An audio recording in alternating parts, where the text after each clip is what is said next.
बच्चों अब हम बनाते हैं इसकी साइक्लिक स्ट्रक्चर ऑफ सुक्रोज की चक्रीय संरचना। कैसी बनाएंगे? चक्रीय संरचना।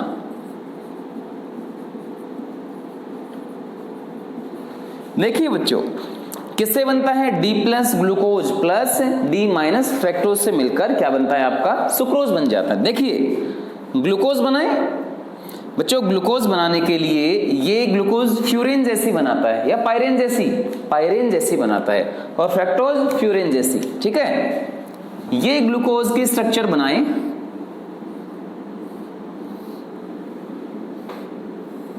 ओके, इसकी वैलेंसीज पूरी करें तो बच्चों ये H और ये OH।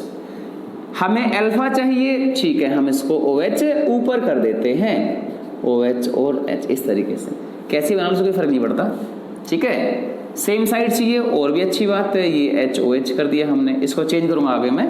सेकंड पे HOH, थर्ड पे उल्टा OH H, फोर्थ पे 1 2 3 फोर्थ पे OH और ये H, ये फिफ्थ केवल H बचा, और सिक्स पे CH2OH। नंबरिंग करें, ये पहला कार्बन, दूसरा, तीसरा, चौथा, पांचवा और ये छठा। बच्चों ये glucose D plus glucose.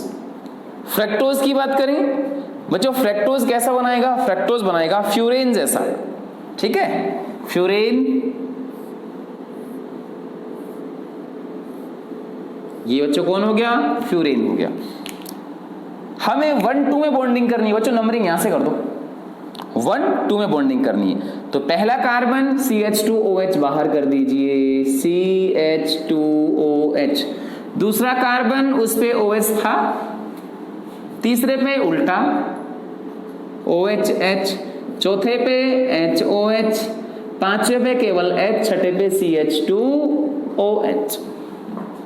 Okay बच्चों, अब क्या होगा?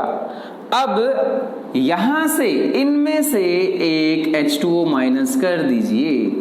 जब H2O माइनस किया गया, देखिए कार्बन पहला, दूसरा, तीसरा, चौथा, पांचवा और ये छठा। जब H2O माइनस किया गया तो क्या हो जाएगा बच्चों? यहां पर ग्लाइकोसाइडिक बॉन्ड फॉर्म हो जाएगा कार्बन पहले और दूसरे के बीच में। तो बच्चों जो स्ट्रक्चर बनेगी हमारी, स्ट्रक्चर देखिए अब ये बनेगी। ठीक है, ये स्ट्रक्चर बन जाएगी हमारी ग्लूकोज की, और फ्रैक्टोज की स्ट्रक्चर जो बनेगी हमारी, फ्रैक्टोज की स्ट्रक्चर हम ये बना लें।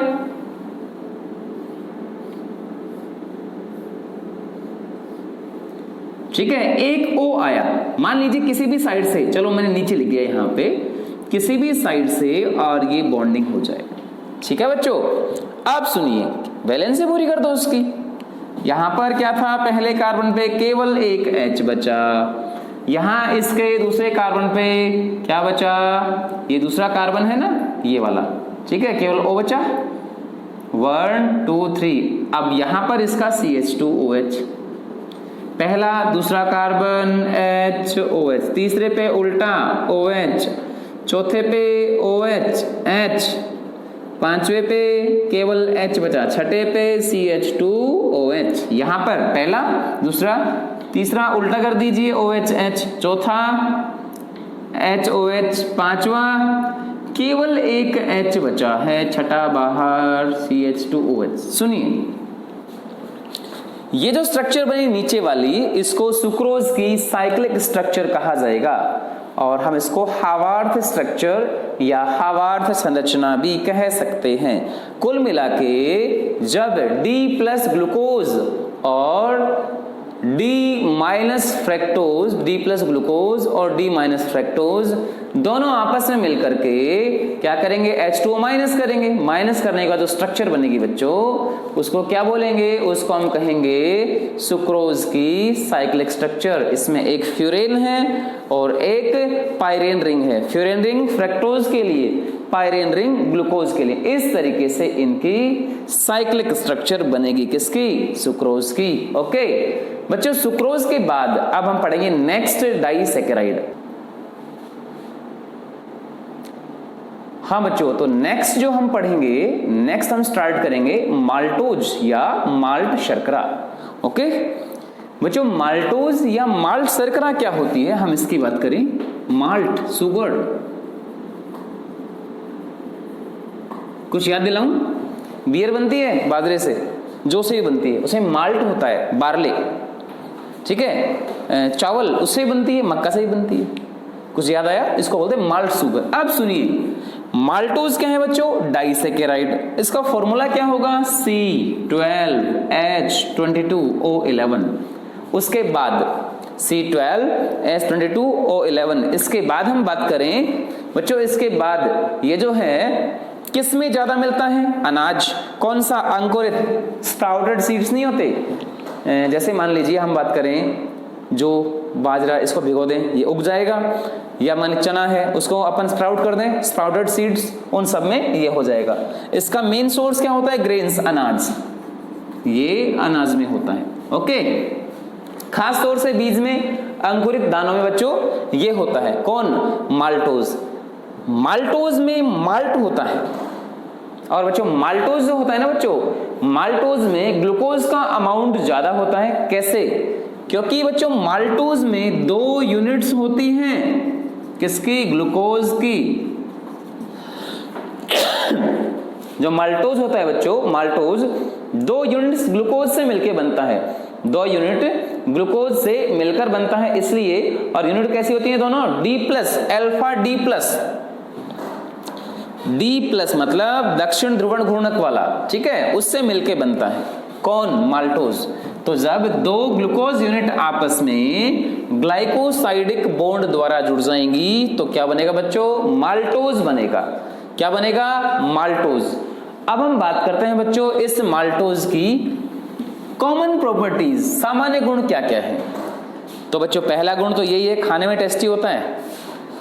कच्चे चने खा लो, क्या नाम उसको, उगाने के बाद में बाजरा खा लो, जो खा लो, टेस्टी होता है। अच्छा, उसके बाद बच्चों इसका जो मेल्टिंग पॉइंट होता है ना, लगभग 160 डिग्री सेल्सियस से 165 डिग्री सेल्सियस होता है। 160 से 165 इसका लगभग मेल्टिंग पॉइंट होता है। दूसरी बात, क्या ये रिड्यूसिंग शुगर है या नहीं? अब आप देखिए, एक्चुअल में ग्लूकोज में एल्डिहाइडिक समूह पहले कार्बन पे होता है। इसमें किसी एक ग्लूकोज यूनिट का एल्डिहाइड ग्रुप फ्री रह जाएगा। और आपको पता है जब एल्डिहाइड ग्रुप या कीटोनिक ग्रुप फ्री रह जाए तो वो शुगर टेस्ट देती है, उसको हम कहते हैं अपचायक शर्करा या रिड्यूसिंग शुगर। तो हाँ, ये रिड्यूसिंग शुगर है। क्यों? क्योंकि इसमें किसी एक ग्लूकोज यूनिट का कम से कम क्या हो जाएगा? एल्डिहाइडिक या कीटोनिक ग्रुप फ्री रह जाएगा। इसके कारण से क्या हो जाएगी बच्चों? ये रिड्यूसिंग शुगर हो जाएगी। अब बात करते हैं इसमें ऑप्टिकल रोटेशन कैसा होगा। इसमें ऑप्टिकल रोटेशन कैसा होगा बच्चों? ये डेक्स्ट्रो रोटेरी होगी, मतलब डी, दक्षिण ध्रुवण घूर्णक, जिसको हमने स्मॉल डी या प्लस से इंडिकेट किया है। स्मॉल डी या प्लस, दक्षिण ध्रुवण घूर्णक या डेक्स्ट्रो रोटेरी है। अब उसके बाद हम बात करते हैं, क्या इसमें म्यूटा रोटेशन पाया जाता है? हाँ, इसमें म्यूटा रोटेशन पाया जाता है। इसमें ध्रुवण घूर्णकता कौन सी? परिवर्ती वाली पाई जाती है। हमें कैसे पता? इसका रीजन है बच्चों, इसका जो अल्फा फॉर्म होता है ना, साइक्लिक वाला, अल्फा और बीटा दोनों के लिए क्या होता है? एंगल ऑफ रोटेशन की वैल्यू अलग अलग होती है। 168 डिग्री, 112 डिग्री, ठीक है। ये इनके लिए क्या होती है? एंगल ऑफ रोटेशन, घूर्णन कोण की वैल्यू होती है। और इसके लिए स्पेसिफिक रोटेशन, मतलब अल्फा इतना शो करेगा, बीटा इतना शो करेगा। कुछ टाइम बाद वो ये भी 136 पे जाके स्टॉप हो जाएगा, ये भी 136 पे जाके स्टॉप हो जाएगा। इसलिए क्या होता है, ये अल्फा का और ये बीटा का, ये कुछ टाइम बाद 136 बचेगा और ये बढ़ करके इतना बचेगा। ओके, बच्चों याद रखना, यदि किसी क्वेश्चन में ऐसा दिया है इसके लिए angle of rotation is plus इतना, इसका मतलब दक्षिण ध्रुवण घूर्णक है या वो डी फॉर्म है, स्मॉल डी फॉर्म है, और माइनस लिखा जाए तो वो लियो रोटरी है या वाम ध्रुवण घूर्णक होता है। ठीक है बच्चों, इसके साथ साथ ये जो माल्टोज है कौन कौन से टेस्ट देता है इसकी बात करें।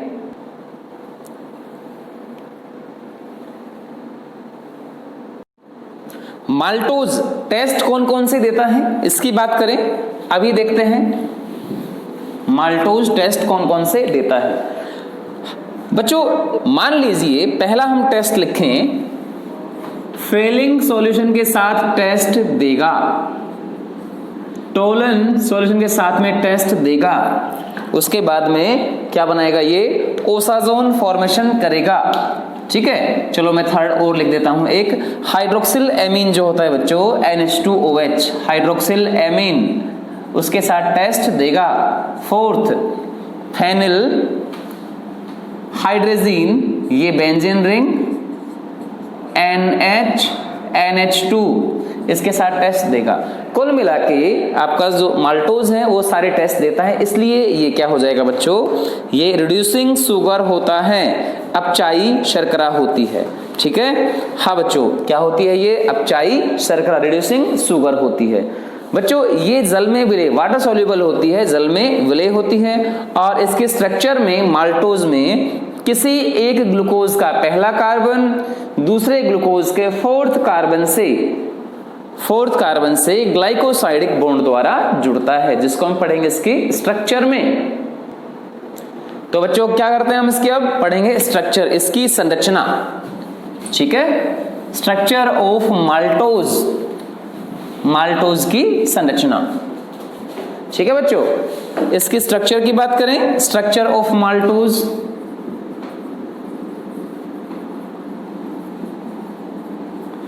तो बच्चों इसमें मान लीजिए ये ग्लूकोज की फर्स्ट यूनिट है, ये ग्लूकोज की दूसरी यूनिट है। बच्चों ग्लूकोज फर्स्ट और सेकंड, किसी एक ग्लूकोज का पहला कार्बन C1, किसी ग्लूकोज का पहला कार्बन दूसरे ग्लूकोज की चौथे कार्बन से ग्लाइकोसाइडिक बॉन्ड द्वारा अटैच हो जाएगा, अर्थात इसमें अल्फा 1,4 ग्लाइकोसाइडिक बॉन्ड पाया जाता है। किसमें, माल्टोज में। कार्बन किसी एक ग्लूकोज का पहला, किसी एक ग्लूकोज का चौथा। देखिए अब हम इसकी स्ट्रक्चर बनाते हैं, ठीक है, स्ट्रक्चर ऑफ माल्टोज। ये मान लीजिए हमारे पास में दो ग्लूकोज की यूनिट हैं, 1 2 3 4 5 6, ये थोड़ा लाइट हो गया। ठीक है, दूसरा ग्लूकोज 1 2 3 4 5 6। बच्चों ये तो हो जाएगा CH2OH, ये CH2OH। हमें पता है पहले और पांचवें कार्बन के बीच यहां पे ऑक्सीजन आएगा, आ गया ऑक्सीजन पहले और पांचवें के बीच में। ठीक है भैया, उसके बाद में हमें यह भी पता है यहां पे क्या हो जाएगा, एक तो H एक OH, एक H एक OH। ठीक है बच्चों, अब सुनिए क्या होगा, वैलेंसी पूरी करें, ये H, दूसरा तीसरा चौथा H, यहां पे क्या हो जाएगा OH, और बच्चों यहां पे H। सेम ऐसा कैसा क्या हो जाएगा, यहां पे हम क्या लगा दें, OH H OH, यहां H H OH, और यहां पे H। किसी एक ग्लूकोज का पहला कार्बन ये रहा, किसी एक ग्लूकोज का चौथा कार्बन 1 2 3 4 ये रहा। ओके, मान लो अच्छा ऐसे बॉन्डिंग करेंगे, क्रॉस में जाएगी, अपन ऐसा कर लेते हैं ना, ये पहला दूसरा तीसरा चौथा पांचवा और ये छठा, अपन ऐसा कर लेते हैं 1 2 3 4 5 और ये 6। हम पहला कार्बन इसका ले लें, इस कार्बन का H और इसका OH। ठीक है, मैं इसको कुछ देर के लिए थोड़ा सा उल्टा बना देता हूं। मान लीजिए ये तो H हो गया और ये OH। कुछ देर के लिए मैं इसको उल्टा बनाया समझाने के लिए।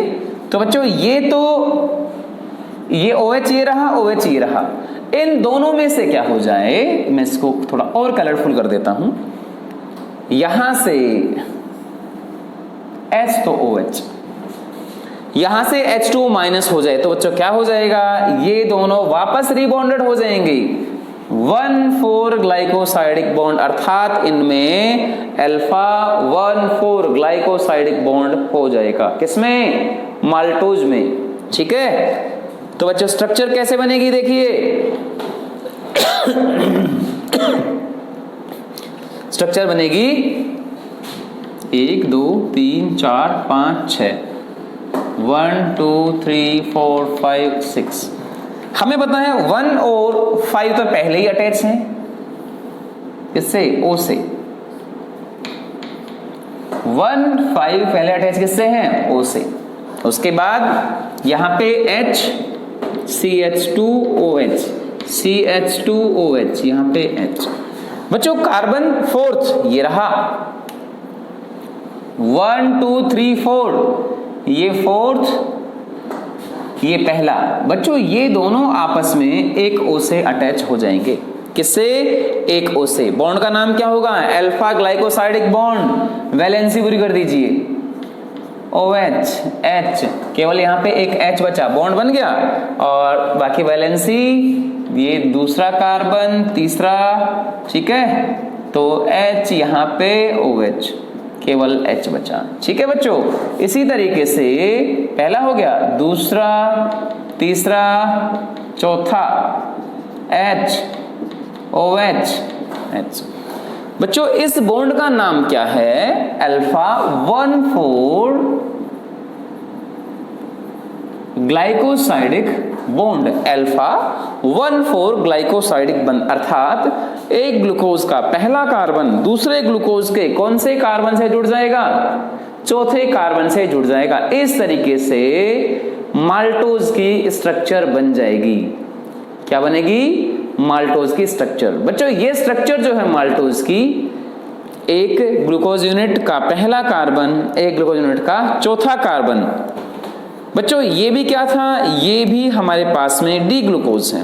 क्या है, डी ग्लूकोज। डी ग्लूकोज ये रहा, और बच्चों ये भी कैसा है, डी ग्लूकोज। इस तरीके से बच्चों हमारे पास ये क्या बन जाएगा, डी माल्टोज, डी माल्टोज। कुल मिला के किसी एक ग्लूकोज यूनिट का पहला कार्बन, किसी दूसरी ग्लूकोज का चौथा कार्बन वाटर मॉलिक्यूल के माइनस हो जाने से, H2O माइनस हो जाने से, ठीक है, यहां पे क्या हुआ बच्चों, यहां पे ये रिएक्शन आगे बढ़ी, तो साथ में हम क्या लिख देंगे, प्लस H2O। इस तरीके से माल्टोज की स्ट्रक्चर बनेगी। क्लियर। देखो अब मुझे बताओ किरेल कार्बन कितने कितने हैं। किरेल कार्बन ये भी हो गया 1 2 3 4 5, ओके, 1, ये भी किरेल, ये भी किरेल, ये किरेल, ये किरेल। कुल मिला के साइक्लिक स्ट्रक्चर में किरेल कार्बन ज्यादा हो जाते हैं। तो इस तरीके से हमने माल्टोज की ये स्ट्रक्चर बनाई। बच्चों अब हम माल्टोज की स्ट्रक्चर बनाते हैं दूसरी, कौन सी, रिंग वाली स्ट्रक्चर। ठीक है, क्या बनाएंगे, रिंग वाली स्ट्रक्चर। किसकी, माल्टोज की।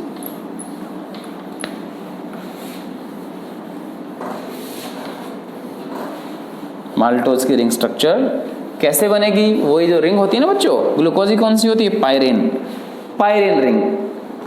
मान लीजिए हमारे पास में ये एक रिंग है,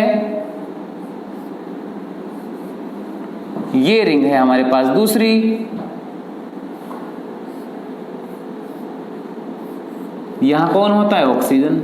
ओके, अब हम क्या करेंगे, अब हमें पता है कि ये जुड़ने वाले हैं, चलो देखते हैं अभी। बच्चों ये पहला कार्बन OH H, मैं इसको हटा देता हूं यहां से, थोड़ा सा आपको क्लियरली दिख जाएगा। ये OH यहां पे, ये H यहां पे, H OH OH H, यहां पे बच्चों OH H, यहां H और CH2OH। क्लियर। सेम यहां पे OH H, ठीक है। ऊपर है तो ऊपर कर दीजिए, नीचे है तो नीचे कर दीजिए, ठीक है बच्चों।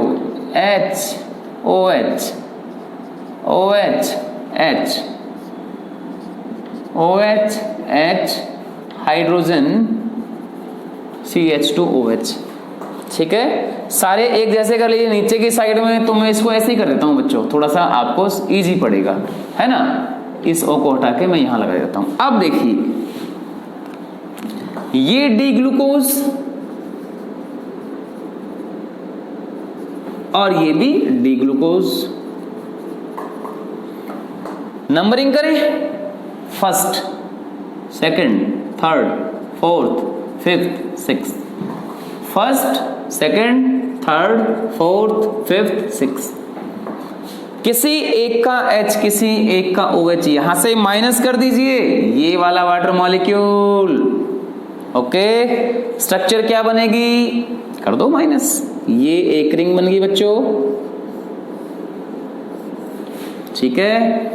ये रिंग बन गई दूसरी, ठीक है। आप सुनिए, अब कर दो वैलेंसी कंप्लीट।